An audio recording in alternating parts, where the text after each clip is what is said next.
We will not copyright or trademark that. We do not have the rights to this at all. Please do not sue us. Thank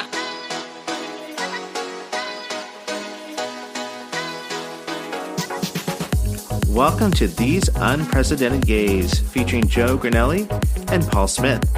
Don't forget to like, subscribe, follow, and review wherever you stream your podcasts. Check us out on Instagram at TUGaysPod and email us at tugayspod@yahoo.com. We hope you enjoy.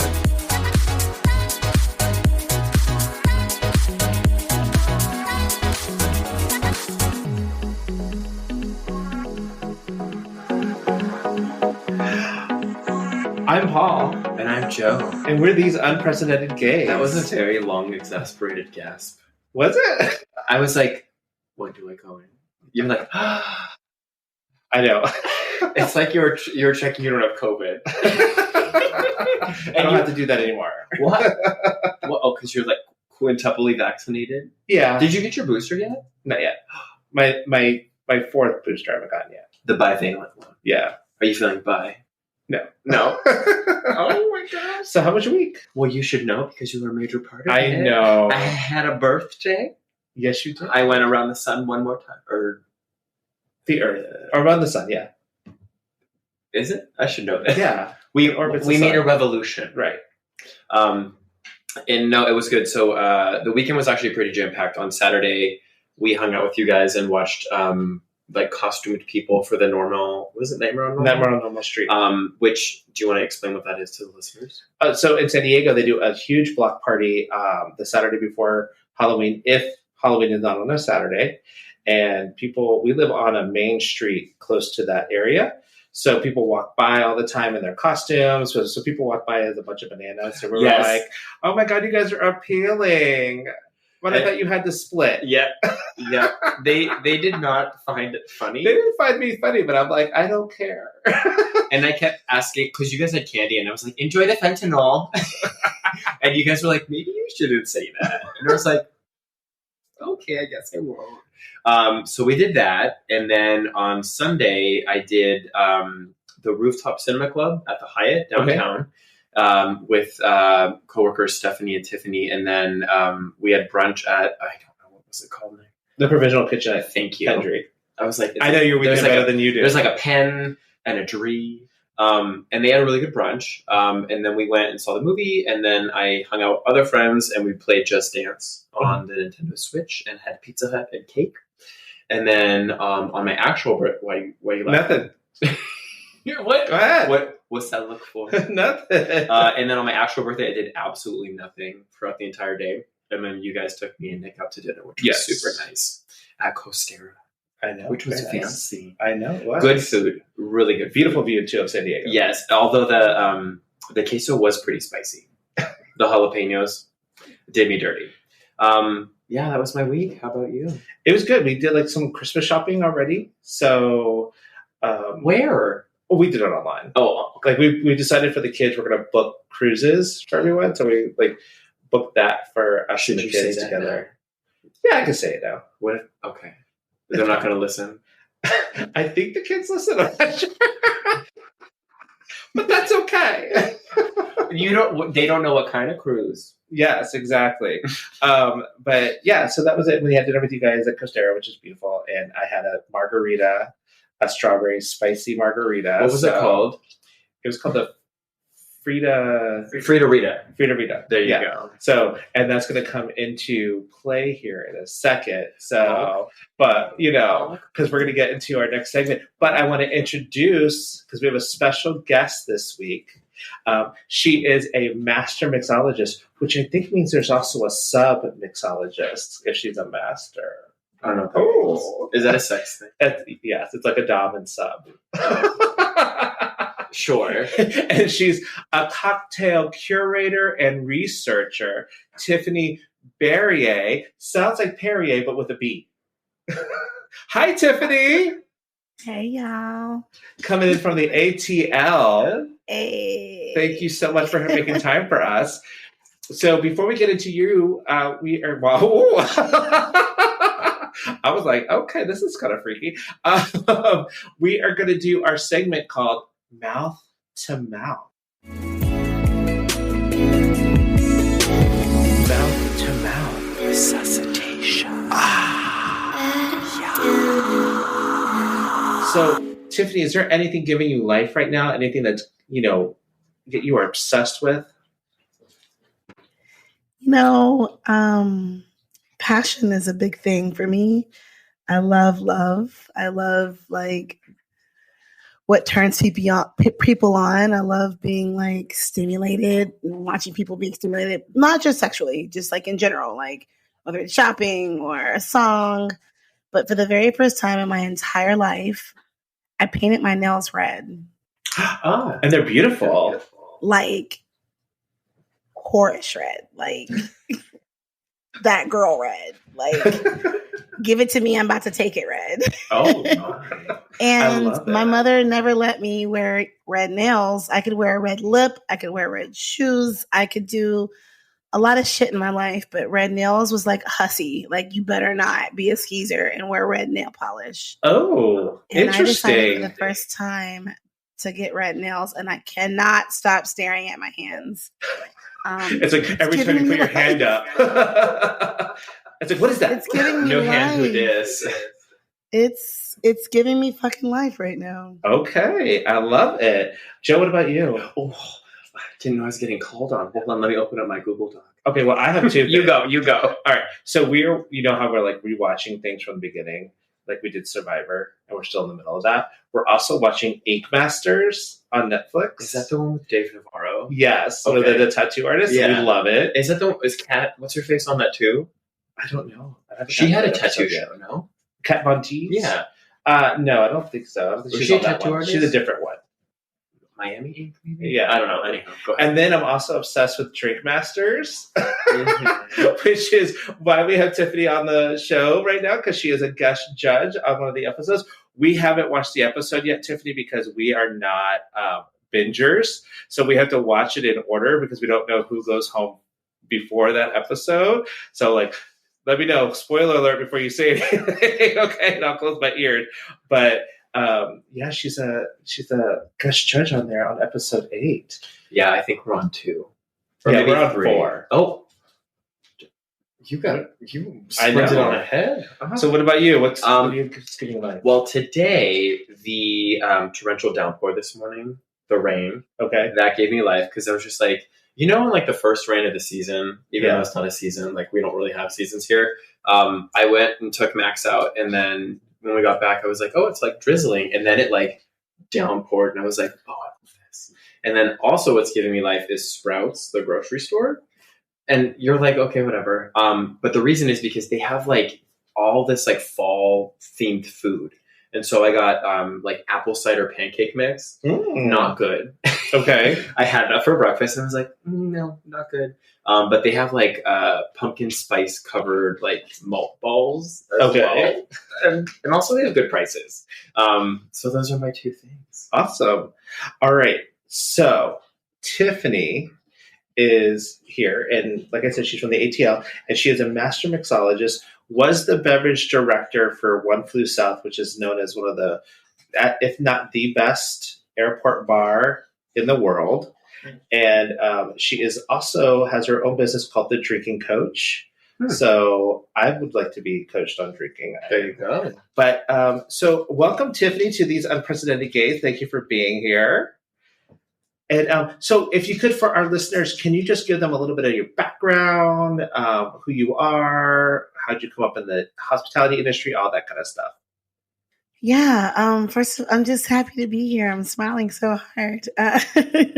I'm flattered. I'm humble. I feel so comfortable. I feel like I'm sitting on the couch with you. So thank you. And I'm so digging that nice rainfall and fall energy. That's so good. So yummy. I got here by drinking a lot. I actually, I have a pretty organic story. I grew up in a drinking family out of Louisiana. We always had the door open, the garage door open, the patio, the porch open with people pulling up, family members, friends, plus ones, plus twos, sit on the porch and drinking, table out, liquor, And obviously, my mom always had food, snackums, and just a bowl or a pot of something. Mhm. And I was the gopher. I was the gopher. I was, doing my chores. I had to serve the company. Us as kids back then, your job was to stay out of the way, but come when called. So if my mom screamed my name or an uncle or aunt said like, hey, get over here, it was like a drink order. Like, come over here, grab us this beer, pour this over that. And they were so legit about the order. They'd be like, pack that glass with ice and pour this and splash that. And the table was legit set up as a bar. Not a fancy bar, but like 2 mixers and like a bunch of handles. Ice. Like a college bar. Yeah, no, totally. Like it was nothing fancy, but when I think about it at this time, it was fancy. Like we had my mom put it all out there: citrus, sweeteners, effervescence, champs, a shit ton of ice, and handles of just booze and a lot of cups. And so I ran the bar. And then, like anyone, when you get out of high school and you're looking for a job in college, you're like, what do I do? Oh, I should go bartend. It's fast money. It's easy. Fits my schedule. And I started bartending. I was way better at it than I thought. Like, way better. Just because I knew how to take people's shit. Like, it wasn't even people's shit. It's people sit at the bar and they say what they want. I don't think people realize people sit at a bar and say exactly what they want. They say, hey, I'll have, and you just go, okay. And then after that, you become friends because you serve it. And I did that to an extent until I found a real chef. Like I was nothing against the cooks I worked with, but I worked for a chef, like who said, my name is Chef, like double-breasted, like I'm a chef. And I was able to walk in the kitchen and see some of the things that were going on in the kitchen, some of the juices left over, some of the scraps, skins, like ingredients were coming in that I was very familiar with. But I didn't know I could work with it. Like I knew I could work with it, but I didn't know if my boss would let me work with it. And he was like, get in here, like fuck with it. And I started making cocktails that made me comfortable and made my guests very happy. And it started working. Like I was getting extremely, I also came up in a moment of craft. The word craft was a thing back in 2007, 2008, where you heard craft bartender. And it's like, what the fuck is that? Like, does that mean they're going to make me something crafty?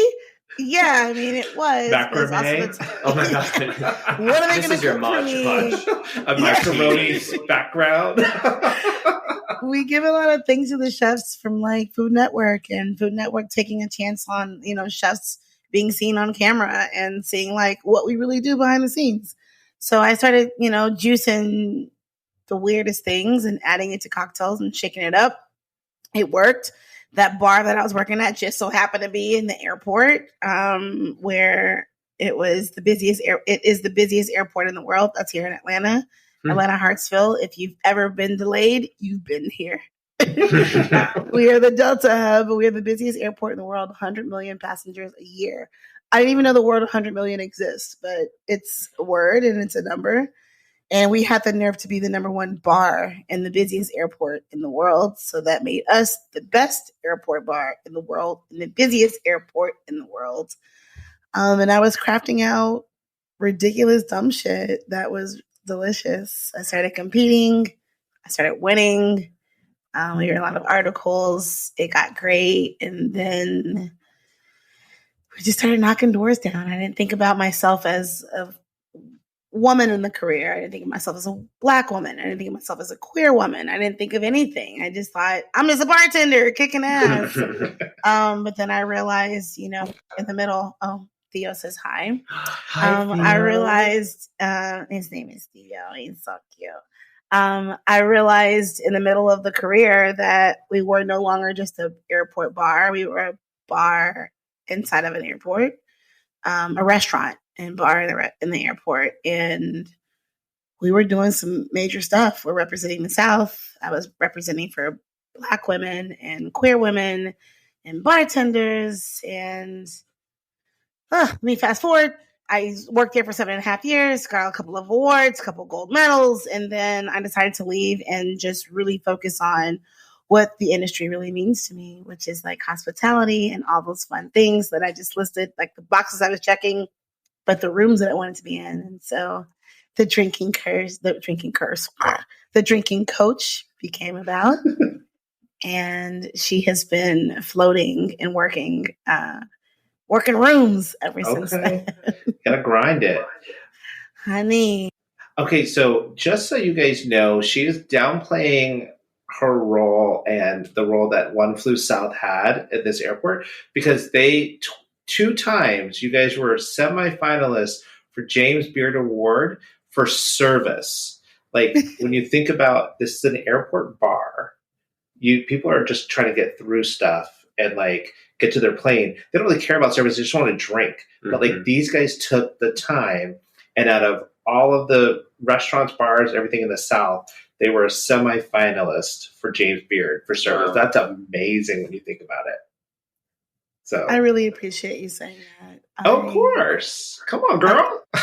When you said, like, my heart skips a beat every time because I wrote that manual. I helped to really create what service was all about. Like, we were in the airport, y'all. Like, hello, what are you doing in the airport? Like, you are trying to get to and from. Where's the plug? Where's my gate? Where's the cheapest and fat? Like, what am I doing? Like, I'm dragging a bag. I'm looking cute, but nah. Like, I am trying to just navigate. I just want to get a Sbarro. Oh my God. Like all your favorites, all your casual favorites are in the airport. You're like, I gotta. But when you're in Atlanta's airport, it's massive. It's 1.5 miles long. It sits in 2 counties. It's huge. So if you're here, get your steps in. Damn. Listen, I was a lot thinner then, but we all were before the pandemic, girl. So can you tell our listeners the difference between a bartender, a mixologist, and a beverage director? Okay, let's start with beverage director. Beverage director means calling shots. Like, you're making the orders, you're doing inventory, you are the face of the program. Meaning when distributors pull up and they've got bottles they want you to taste, you call the shots. A lot of work. It's a management position. And then there's inventory at the end of the month to see how much you're drinking. You're costing out cocktails. Like, it's like real work. Air quotes. Like, for real work. So, like, last night sucked because you had to come in for this day. Bar manager. No. But mixologist to bartender, every person that's behind the bar is going to have a different, honest statement on what the difference is. I'm going to say a bartender is one who tends the bar. Tending it, meaning front to back, like communication, cleanliness, ordering, obviously serving, making cocktails, batching, prepping, restocking, tending the bar, like a workhorse. A mixologist, not to say you don't do that, but a mixologist is really focused on the science and the chemistry of making this cocktail.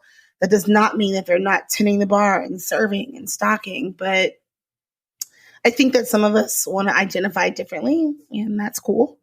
I often think there's not a difference. I just think it's a preference of what you want to be called. I respect your pronouns. If you want to be called bartender, I will call you bartender. If you want to be called mixologist, I will do that. That's my opinion. That could be a total argument, but it's up to you. What do you want to be called? And own it. All right. So you are also a cocktail curator and researcher.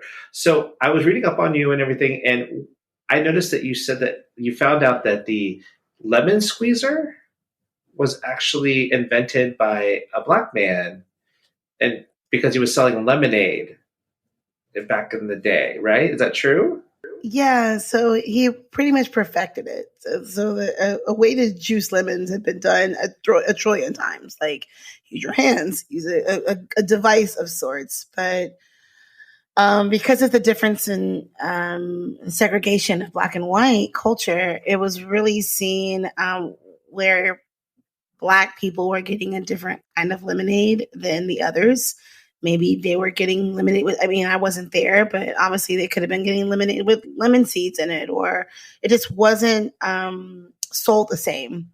But I think about, before I go into it's a deep story, but not, Black people and white people were just doing different things in that time. And so seeing that Black people were like the workforce of that time and doing the work, like juicing lemons, but juicing lemon juice without a seed picker, a Black man's like, how about we create a device that juices the lemons and takes the seeds out? And so he creates a patent that we all have in our homes right now. That's that juicer that has those, filters inside that keeps the seeds one place and the juice the other.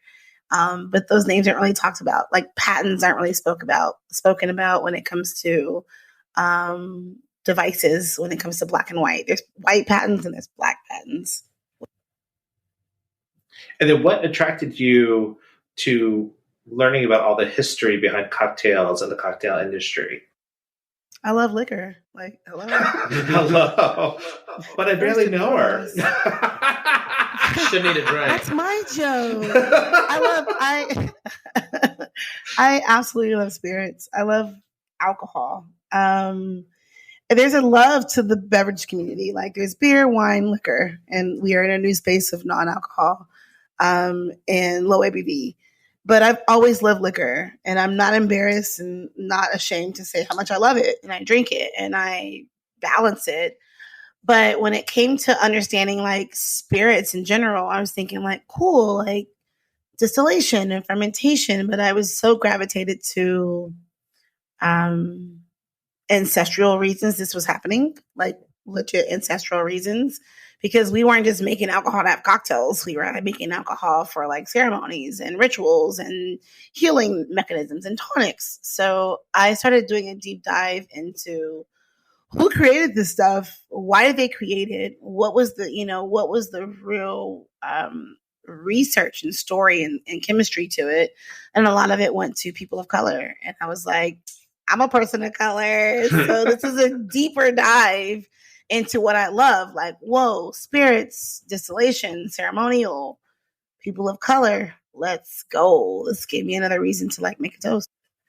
Very cool. So do you think that like all that history and everything kind of inspired you to get into it? And like the inspiration, do you draw on that when you create new drinks? Yeah, that's a fantastic question. I knew that I loved it because I saw my family doing it. I saw my family like every weekend or every whenever, hell, it was every damn day if I saw it, that they would get together and like have a drink. Like seeing my mother come home after a great day and pour a glass of whatever, I would watch her and be like, that's so fucking cool. Like, love it. And then I see her just be the elegant woman that she was. And the same with my dad. He did the same thing. And he invited his brothers over. Like, I always saw alcohol as excitement and fun. And so I could not wait to get of age to do the same thing. I was like, I can't wait to like have a bar cart with my stuff and come home from work and like drop my purse and have a cocktail. I did not wait until that. I did not wait until I got a job.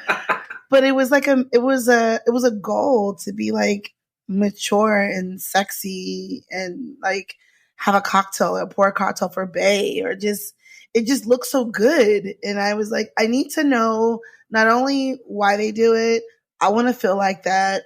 And I just started to gravitate to like, that lifestyle. But then when I started creating, I started thinking about my parents, I think about where I came from. And yeah, I put it in every drink that I make. Great. Well, so it, like, as a follow-up on that, like, how the hell do you come up with all those like combinations of flavors? And like, do you just kind of go, boop, boop, I'm going to go in my brain, like, oh, here's a flower. Let me think about that. Oh, here is another thing. Let me just combine them together. Like, what's your process? Like, how do you do it all? Sometimes it definitely goes just like that. Like, I'm not going to get like crazy magical. Sometimes I can wake up and be like, oh, we should do this. You know, I'm definitely a centered, cosmic, astralic, you know, meditating, Reiki kind of woman. So yeah, sometimes I'm like, oh, bring it to me.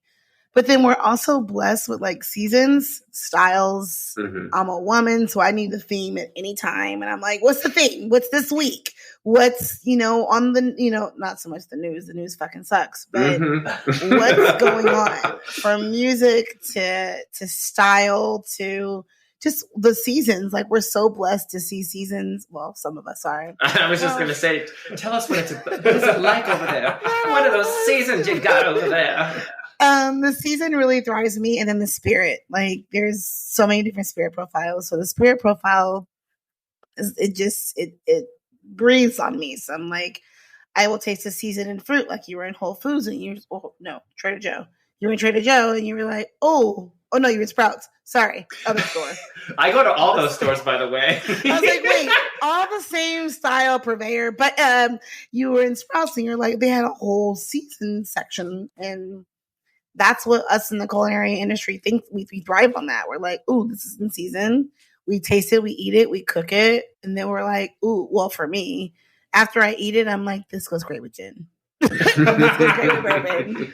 We should go tequila with this, and then I get to juicing or bacon, or I get weird. But the fun is being in your own space and being safe in your space and bold and just fucking creating. And is that part of like when you were a beverage director for One Flew South? Was that also how you created those cocktails? Was the chef would make something that he wanted to do, and then you'd eat it and be like, "Oh, this would go really well with this flavor profile. I don't want to kind of echo that kind of thing." Yeah, it was very similar to that. However, we were in an airport and we were in the international concourse. So what was happening in Atlanta was not happening in Sweden. Was not happening in South America. So what we would do is try to find ingredients and focus on a vibe and the travel itself. Okay. So it was harder to create, but not, fall is fall, winter is winter, unless you're south of the equator. So we would just try to adjust, and folks would travel to see us, and we would not know where they came from. So we would just try to make our menu as approachable as we can. And also just try to connect, which is very hard when everybody's from all over the world. Did you ever, like, speaking of traveling, did you or have you traveled to other places and kind of like delved into their local cocktail scene and stuff like that? Hobby of mine. Yes. I love, put me on a plane, give me that window seat, hoodie, fuzzy socks, and I'm heading to your city to see what's going on. So I've definitely traveled across the world to see what they do. I used to focus on technique, like how they, present it. But then I had to realize, just like anyone, you want to connect them to your place. So yeah, I have traveled, but then I try to bring back what they did to the South. And the South serves it the best. Like, we're the best at hospitality. So it is Southern hospitality for a reason, right? All day, babes. That's all what right. we So do. let's get into like actual cocktail. Are we getting into like questions. technical stuff? Like, because, it is a very much, because crafting cocktails is very much a science. It's kind of like baking, isn't it? Because everything, it's not like, it's a little bit of like cooking because you can throw stuff in there, but it's very more like baking because everything has to be measured, right? So like, how do you find that balance? Like, what's the key to a successful cocktail kind of thing? Like, is it the amount of alcohol or the drinks or what? I'm sorry, I keep going. Go ahead and answer. No, that's a great question. I think I can speak for a lot of bartenders, if not everyone on this. It's a lot of trial and error. We're fucking up constantly, trying to figure it out. The earth gives us a bunch of shit, and then you're like, okay, so we need to cook it or steep it or bake it or fry it or dehydrate it, and then see what happens with it, infuse it, and then see what happens. And a lot of things that are natural do different things in a different environment. Then we taste that. So there comes a moment of a lot of study, a lot of culinary study of seeing like, what plants do, what fruits do, what vegetables do in a certain environment or whatever you're thinking. And then it's like the base, like making soup. We start with the base. And then after the base, and it's like liquefied in a sort, then we're like, let's get a spirit going on. We as lushes, yes, all bartenders, I'm saying that, we are all lushes. When we taste a spirit, we know exactly where it wants to go. Bourbon does something different than tequila, vodka. Like we all know where to go with it, but the base of it that comes in fruit and vegetables and herbs is where the work comes. So it's a lot of trial and error. Knowing, throw me a fruit right now and I'm going to be like, okay, here's what we can't and will not ever do, or what we need to do. So it comes a lot of work, a thought process, maybe some drunk nights, maybe a heavy dream, maybe sex with an ex. I don't know. But some things really inspire you when it's either together or opposites, and you want to push it when it comes to cocktails. Have you ever been like Taylor Swift and created a drink based on your ex? She did a drink on her ex. Well, no, but she makes songs. Oh, she writes songs about her exes. Yes. So, like, have you ever created a drink about your ex? Was it just like a trash drink? Actually, it was a great drink. It was a fantastic drink that I could never have again. Oh, that's like poetically beautiful and depressing all at once. I want to go back. Cocktail. I want to go back to your like creation process. So you talk a lot about like mixing everything and like cooking and all that stuff. Did you have to take any cooking classes or any sort of like culinary like technique classes, or did you just learn that all on your own? I can say it's natural. I come up again from Louisiana in a really, family-made kitchen. So cooking has always been, this is Louisiana. We cook everything. We steep, we stew, we pickle, we do all the things. So I'm blessed to have great women in my family that have been in the kitchen forever. They were chores back then. So I know how to cook everything. I can cook Thanksgiving tonight to be ready for tomorrow morning. Ooh, okay. I can cook. So knowing vegetables, herbs, and fruit, knowing their lifespan and their shelf life and, a few things, but working with my fantastic chef, the left and rights that he took were so inspiring to see something go from one form to the other. So I definitely always give homage to watching my chefs do some weird shit that I'm like, whoa. And when I say weird shit, I'm not just thinking gastronomy or nitrogen, or I'm just saying like taking one thing and turning it into something else. It's amazing what the chefs do. And in the South, I'm always shouting out the South. In the South, we tend to do that, and it brings a very nostalgic and warm feeling. And that's my style. So has there ever been a cocktail that had a strange combination of flavors that you were surprised by how good it was? I love you for this question. My girlfriend teases me about this drink because I did not know her when I created the drink, but she's heard about the drink. I love the drink. It came out of the fucking woodworks when I created it. Me being the fucking fairy that I am, I wanted to make a yellow drink. Like, I love the color yellow. My grandma loved the color yellow. And I wanted to create a yellow drink. It was a shitty day at work in the airport. Everyone was just droopy. And I'm like, we need color. We need energy. We need brightness. And I wanted to look at everything at the bar that was yellow. So I'm going to try to remember this cocktail.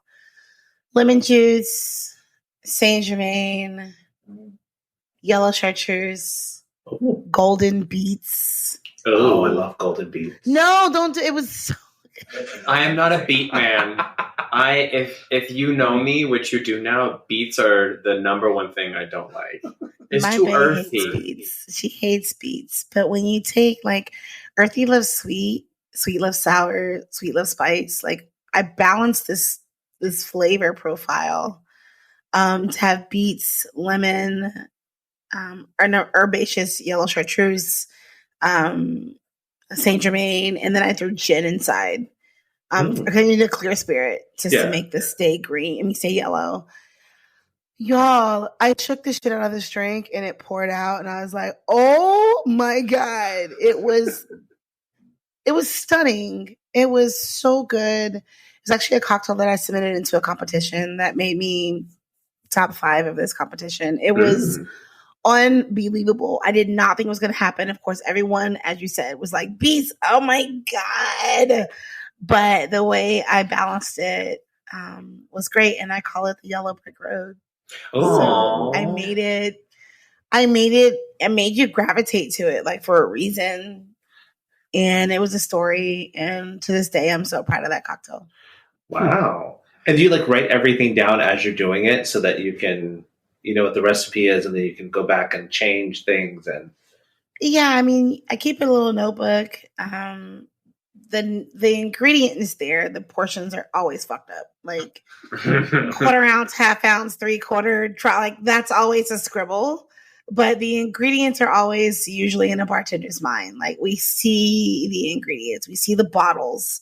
We just have to work on the portions. When you're dealing with fresh citrus or a syrup you're making, sometimes it's not always consistent. And so you have to work on it being cohesive every time. And it's not easy every time. Some lemons are shitty. Some limes are crap. Mm. Like, you just don't know what to do. So you have to be very careful on the portion. Just like a chef says, like, salt to taste. Sometimes we have to, like, sweeten the taste, or like just give it a taste while you're working. Like, they're going to hate me for saying this. Oh. Don't follow our recipe by precision. That drink Like, is taste as you gorgeous. go. Taste as you go. Give it a taste. We're always going to say alcohol last because we want you to focus on the base and get it right. So our one of our producers just pulled the drink up that you did for Bitter, it's posted on Bitter Southerner, and it is gorgeous. It's very yellow. Yeah, I love it. It's like a ray of sunshine. Yeah. So I have like a weird kind of strange question, but on the topic of like weird flavor combinations. So you mentioned you could make a Thanksgiving dinner. Have you ever had like a request to make like a drink that tastes like a meal, or that is like a specific flavor? So like if I were to be like, hey, Tiffany, can you make a Thanksgiving Day feast cocktail? And you'd be like, girl, I got you, of course. Honey, it's been in my email for the past 2 months. Yes. Stay tuned to my Instagram. They're coming. There's definitely a time to theme out. We have to think about, like, culinary, food and beverage are totally different. We pair together. We're not the same. So making a cocktail for Thanksgiving or Christmas or whatever you are celebrating during the harvest just goes on season, like we said earlier. So like sweet potato and anise and cinnamon and like all those things are important in the cocktail. We get into depth. That's the seasons that talk to us. Like, we know what spring brings us. We know what summer brings us. The fall does the same thing. So yeah, I've had to pair. I've only done a few savory cocktails, meaning like I've actually done a beef broth hot cocktail. Oh, you should do a Brussels sprout cocktail. Ooh. Make some Brussels sprout water. Or like steak. Just like, this is a steak cocktail.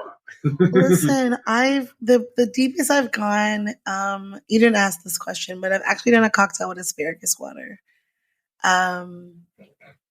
Peru does very savory flavors in their cocktails, and pisco has notes of asparagus water. Oh, wow. So I decided to like take asparagus water, let it like asparagus soak in water. Did not make a syrup out of it. I just wanted to incorporate it into some pisco and some lemon juice. I don't know what else I used inside. And then I topped it with rosé. Oh. I called it the Princess and the Frog. Oh. Damn, girl. You better write a book. It's on the way. She is in some cookbooks, though, right? You are in some cookbooks. So technically, she is a cookbook author, if you want to get technical. Listen, hey. All right. So what is your favorite ingredient to work with? Grapefruit. Really? Did I scream that out loud? Did I scream that? Yeah. Grapefruit, really? I guess Paul doesn't approve of I that. don't like grapefruit. I love grapefruit. I put that shit on everything. Like, if I could Frank's put Red Hot grapefruit sauce. in every drink. I yelled it. You saw it quick. I was like, yeah, yes. I was like, Jesus. Really have attacked by grapefruit. I love grapefruit. I feel you, Tiffany. It's too aggressive. That's why I like it. So that must mean you like Negronis then. Is that like your favorite drink? Is it Negroni? It's not my favorite drink. I mean, I love a Negroni. I've had them in so many variations that I'm like, the classic is at this point. But I do love the components. I love the story behind it. I love Campari. I love bitter. But grapefruit is a few different styles. We have like white grapefruit, red grapefruit. But grapefruit is like citrus. It's not too sweet. It's not too tart. It brings you a blush color. Like, she's that girl. Okay. And she really knows what to do in just about every spirit. She does not take over. She just wants to be at the party. She's big. She's an and all-around juicy. girl. She's that bitch. And that's you. So are you also a grapefruit? You would be a grapefruit of that. She's like LL Cool J said. She's a round the way girl. Okay. I don't know what that is. Did you eat grapefruit when you were younger with those like fancy spoons? The like, you know what I mean? The like. The really small ones? Yeah, like my recollection of grapefruit is when I would go to my grandparents' house and we would have the grapefruits, and like my grandma would cut it in half and I'd be like, oh, you put sugar on it, and of course she would do like a sprinkle, and I would be like, no more, and it would be like 7 teaspoons of sugar. But she had this spoon and it was like a shovel, and you like shovel up the segments, and it was like I guess serrated or whatever. Oh, okay. Yeah. So do you have that? I do now. Okay. But your grandma was my mom. Yeah. So she would do that. Oh my God, are we She'd related? get the grapefruit. She'd slice it in half, sprinkle that half pack of sugar on it, and she'd sit there like a classy bitch. And that little shovel, which is now our, teaspoon, she would just sit there and eat it. And I would have a bite and be like, it's disgusting. And then, as I said earlier with drinking, I just watched what she did. And I was like, man, why am I not that elegant? Like, why am I not that girl? It just, you know what? It just takes time. Like, you have to, like the fine wine, you got to let it age. I was with it. Yeah. And then after a while, you stop eating your sugar grapefruit water that is left over from the segments. So I will tell you this, like I was in DC and some friends of mine were like, oh, you have to go to this one place for brunch. It's like founding farmers or farmers, bakers and whatever, something like that. And their, the selling point for them was that they had brulee grapefruit on the brunch buffet. So they would take like brown sugar on the grapefruit and then broil it or use a torch on it. Interesting. You can use that in a drink if you like. I gave you that idea. Okay. Thank you. I don't think brown sugar would work though. Maybe like a white sugar. No, I mean, I want to put every sugar on there. I'll flame any sugar on a grapefruit. Right? Okay. But I think a coarse sugar, like maybe not brown, but like Demerara would work really good. Or a tornado. Or tornado. Come on, big words. Come on, big words. I have a culinary degree. I can say tornado. Isn't that a natural disaster? Tornado? Oh, that's tornado. So Turbino. It's turbino, right? Oh, turbino. Or is it turbinado? I think it's turbinado. We're all this ridiculous. Clearly not sugar experts. So Turbinado. It's turbinado. Is this turbinado I have, or is it tornado? Oh no, the tornado's touching down. So you mentioned, Tiffanie, a little bit earlier that there are the different types of kind of like the industry, and you touched on like mocktails and alcohol free. So have you seen kind of a rise in those kind of I don't know, whatever you call them, drinks, where people are asking a lot more for mocktails? Yeah, I'm really happy about it too. I mean, for a long time, if you weren't drinking, you were looked at as lame or like lame. I hate when people ask, why aren't you drinking? I hate that. And also, people really judged you for not drinking. And then if you were not drinking and you chose to be like firm about it, like, no, bitch, I'm not drinking, you were offered like a kid drink, like sparkling water and Sprite. Shirley Temple. I mean, I would have a Shirley Temple in a heartbeat, though. So I mean, it's just, it makes you feel even worse, and you don't even know why that person's not drinking. They could be prego or going through whatever. The doctor probably said stop fucking drinking. So anyhow, or just I'm not drinking tonight. I'm the driver. So for all the reasons people are not drinking, I just love to see that a lot of brands want to support that and not just offer you a kiddie drink, like offer you flavors that have juniper flavor and taste like a bourbon or taste like a tequila or taste like, whatever you wanted to sip on. And I think that we deserve as adults to have a drink non-alcohol with no alcohol that makes you feel like a boss just as much as it would, booze. So I'm loving it. I'm so in love with the low and no ABV.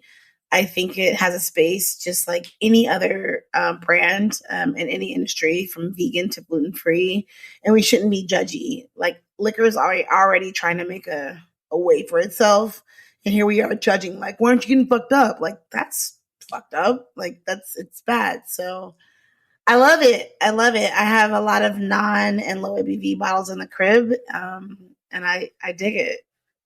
I will say on Drinkmasters, on one of the episodes, the person made a non-alcoholic drink using a non-alcoholic gin that they made. And I was like, you were making your own alcohol? Wait, how? What? They made a non-alcoholic gin. That's probably because the next episode. Gin's base, I guess, is like juniper, right? Like, Well, so most spirits are made from a neutral grain, so it can be from fruit or veggie or cereal meaning like oats. I was like Cinnamon Toast Crunch. Right. Not your Cheerios, like not Fruit Loops, but no, I mean, like it can be made from a lot of different things, and once it becomes a distillate, you can do whatever you want to do with it, and that's when it turns into said spirit. I want to ask about the Today Show, and you wanted to ask about the Food Network. Wait, you're on the Today Show? Did you with Savannah Guthrie and Hoda Kotb? So what was that like? I hate to love y'all so much. Being in Hoda's energy was a dream come true. My best friend, I call her Straight Bae, because she is that, Straight Bae. I've known her for over 10 years, and I literally said to her years ago, one of my goals is to be on TV drinking big glasses of wine like Kathy Lee and Hoda. It was a goal. Like, I'm like, I just need to be invited. I want to drink on live TV in a big cup. And then Kathy Lee took a seat after her husband passed, and Hoda kept it going. And I'm such a Hoda fan that when I was invited to be a special guest, y'all, I lost my shit. And it was the day before Thanksgiving, so I canceled all Thanksgiving plans with my bae and my family, which I've never been away from my family on Thanksgiving. And I flew to New York because Jenna's birthday was the day before. Wow. And I was a surprise. Jenna loves cocktails. And so they decided to have Jenna have like special cocktails dedicated to her.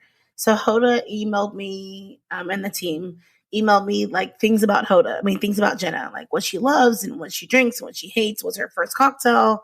They invited her best friends on the show, and we were a surprise.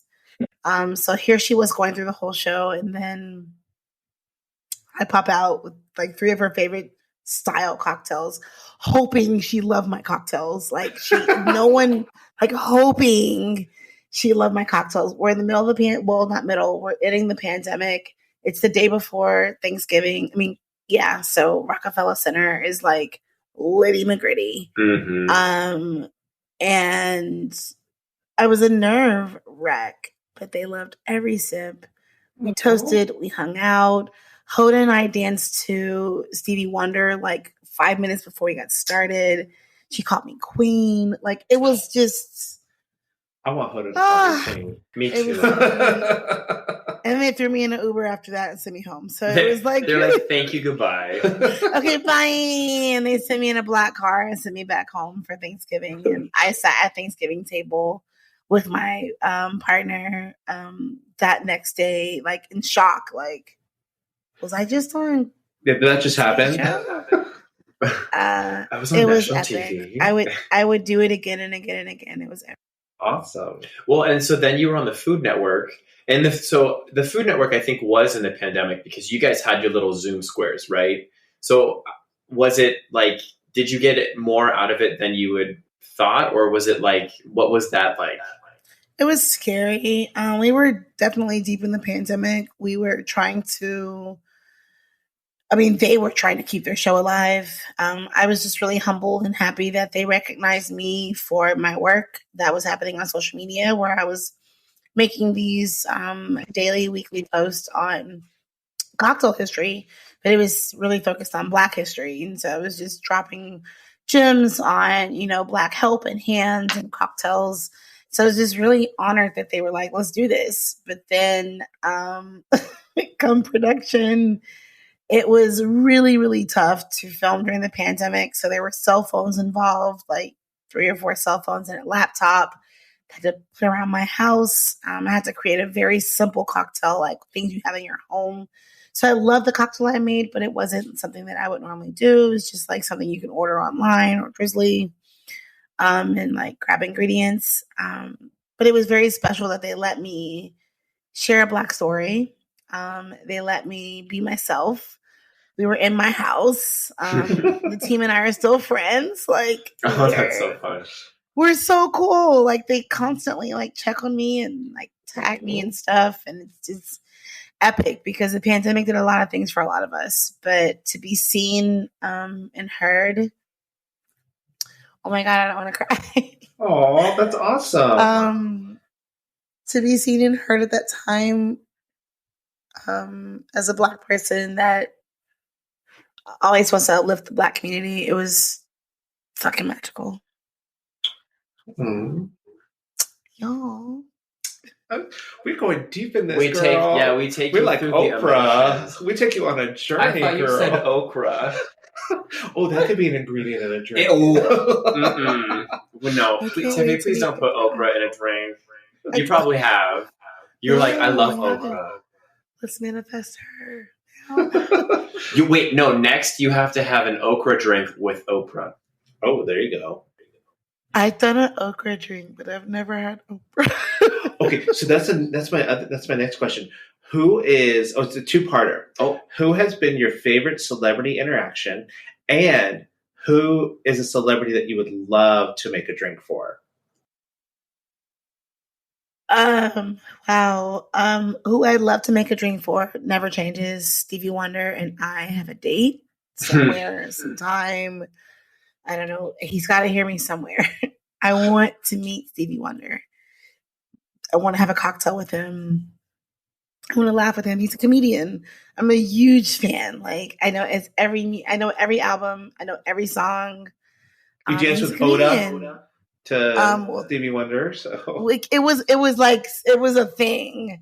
So I'd love to make a cocktail with Stevie Wonder or make one for him and then drink it and then like have giggles and like oysters and stuff and like have fun. Who has thrown me off? I've met some really cool people. Wow. So I've been in the space of Barack. I've been in the space with him in his first term in 2008. He came to Atlanta to campaign.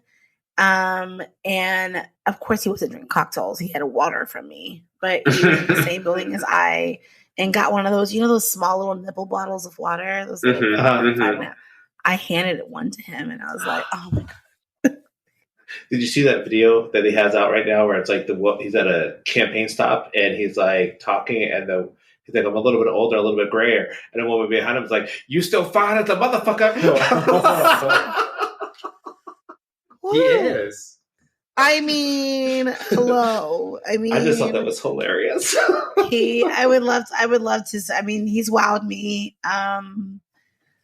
Celebrity that I've served. Queen Latifah. Oh my God. Queen Latifah. Oh my God. Why am I tripping? Queen Latifah.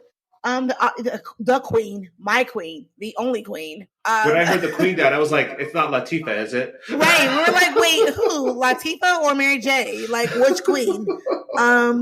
I served Queen Latifah in Hollywood. I did an event with Coca-Cola where they honored Black women of Hollywood. And it was I was so nervous, but Queen Latifah received a Coca-Cola cocktail from me. I worked on this bourbon cocktail with bourbon, and she took the class and was like, this is amazing. And I was like, thank you.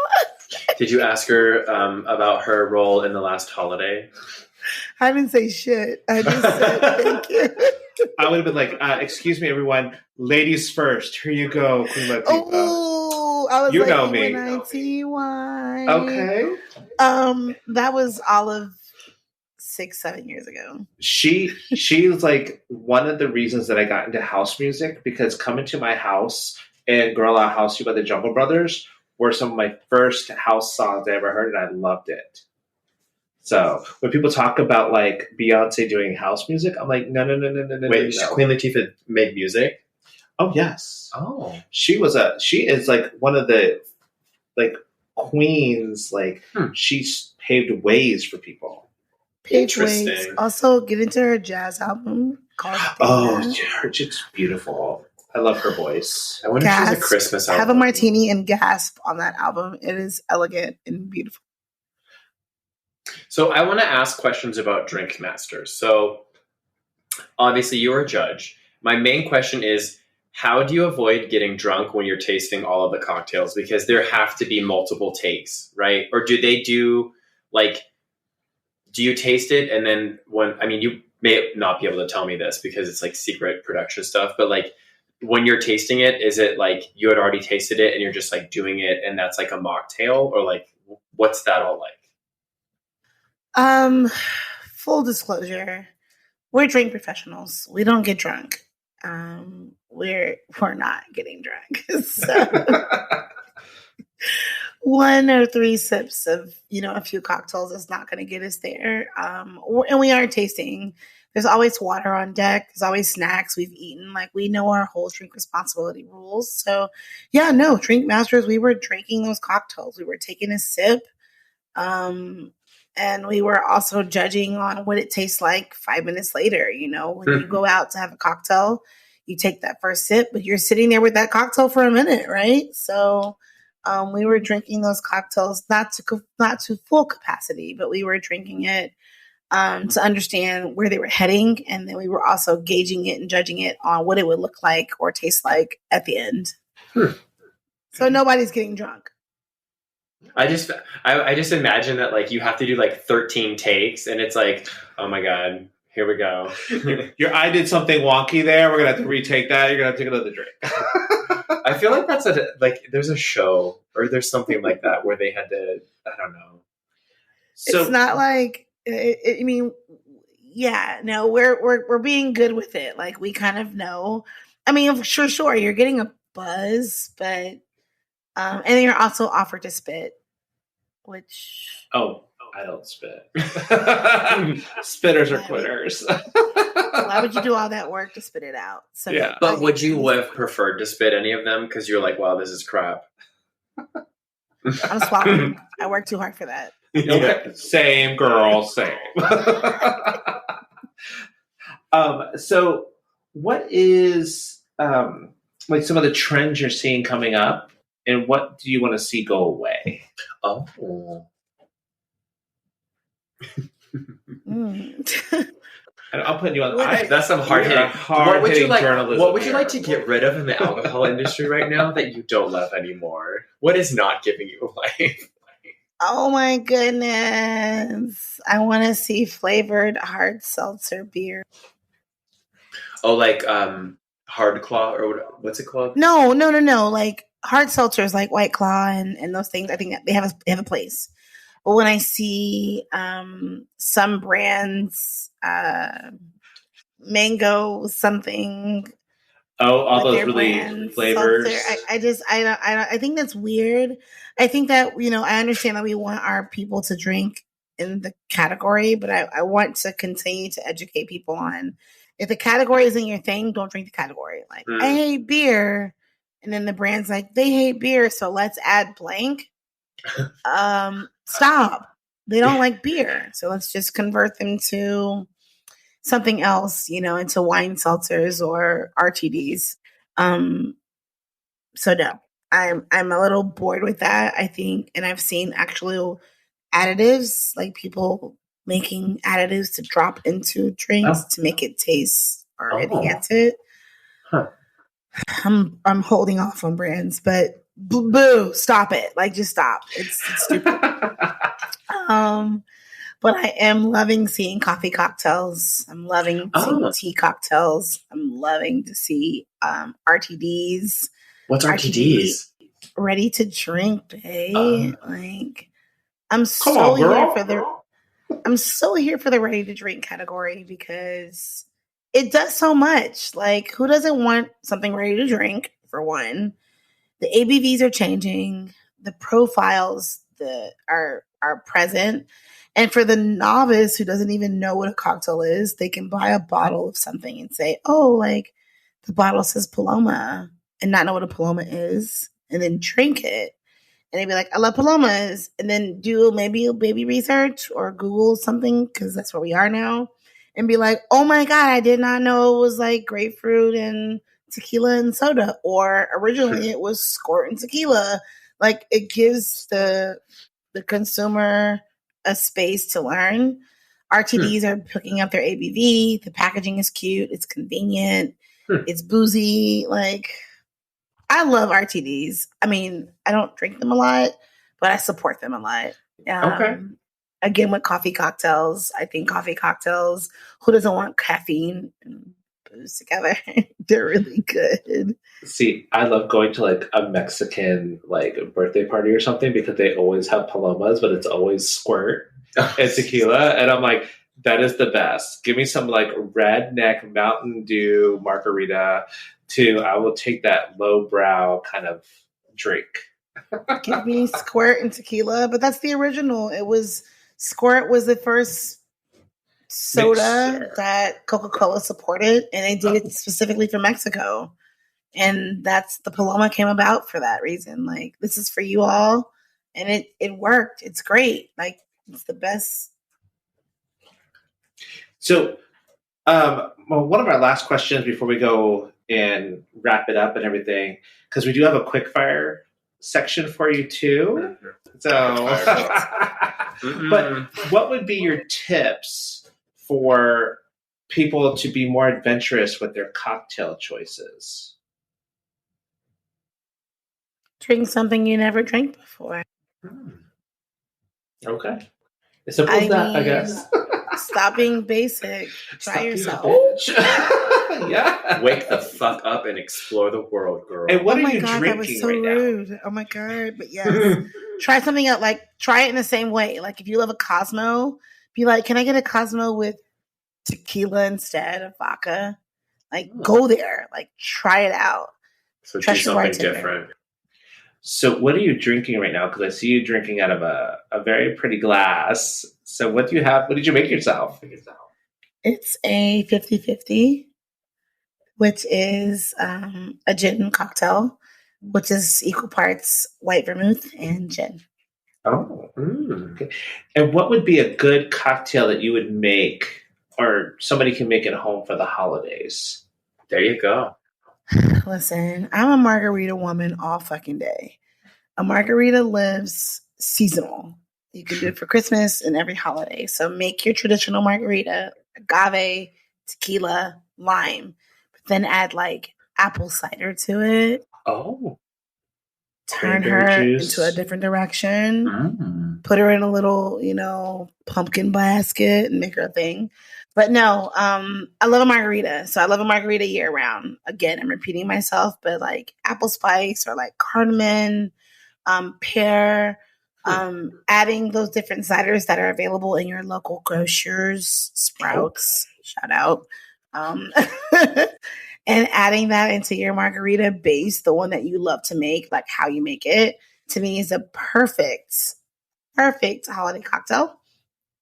Also, making a sangria of sorts never gets old. I'm never going to tell someone that a sangria is basic because who doesn't want wine and booze and fruit together? And so balancing out the flavors of that, like a spiced rum or aged tequila, maybe your favorite vodka in that dark or white wine, make great. Awesome. Okay, so Rapid fire. before, like, I have three. I'm like, Oh, I have stumbling one. over my words. Like, oh my God. Okay, but before we do that, Tiffanie, if you could tell everybody how to find you on all of the socials and everything, where can they find you at? Yeah, I'm the drinking coach. The drinking coach on all platforms. Good for you for having a brand. I love it. And being consistent.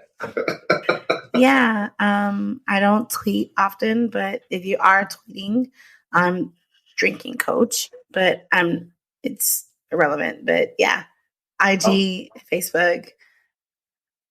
Okay. What's the other stuff? I don't TikTok yet, but Come on, girl. Stand by. That's okay. We're not TikTokers either. I'm trying, but I can't do the TikTok. I'm scared.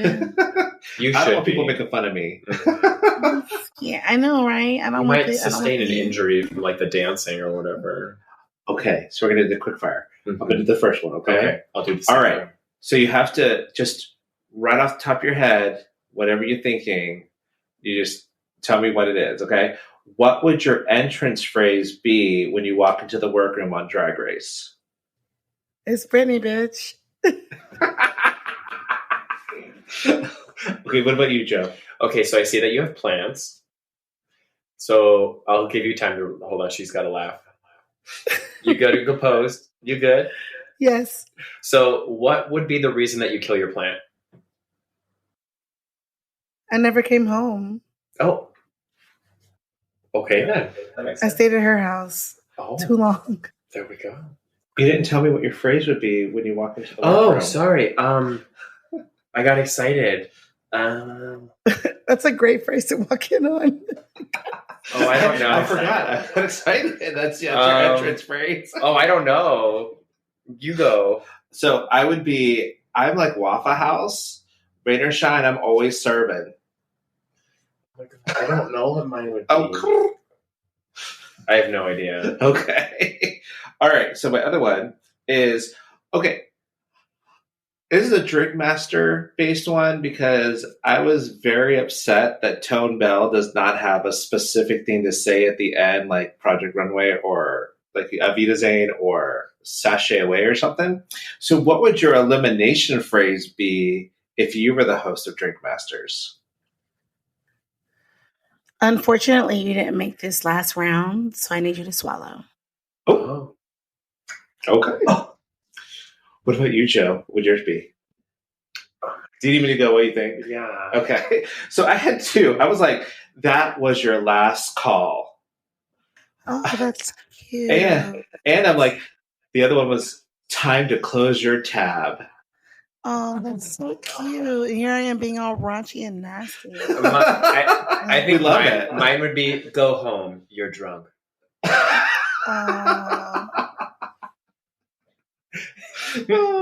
Not as like friendly. That was so slutty. Oh my It's okay. God. We love that. Well, we try not to have like when you make a bad drink at the bar, you're working on something and we're like, oh, it's not working. We don't want you to throw it away, so we like make you drink it. Yeah, that's money. That's cost. It's inflation right now. You can't afford to throw that out. No, don't throw alcohol down the drain. No. All right. Well, Tiffany, thank you again so much for being on our podcast. We really appreciate it. Please, everyone, go out and follow her. Get some, go check out thedrinkingcoach.com, and she might be able to help you craft some cocktails. If you're a restaurant owner and you might need some consulting, check her out. All right. Thank you so much, everybody. Have a great week. Special thanks to Andrew Smith and Nick Stone for producing the show. If you like us, please follow us at TUGazepod on Instagram and visit us online at tugazepod.com. You can find us anywhere you can stream podcasts. Don't forget to like, subscribe, and let us know topics you'd like to hear. And always remember, stay safe, stay classy, stay sassy, and always stay a little bit trashy. See you next week.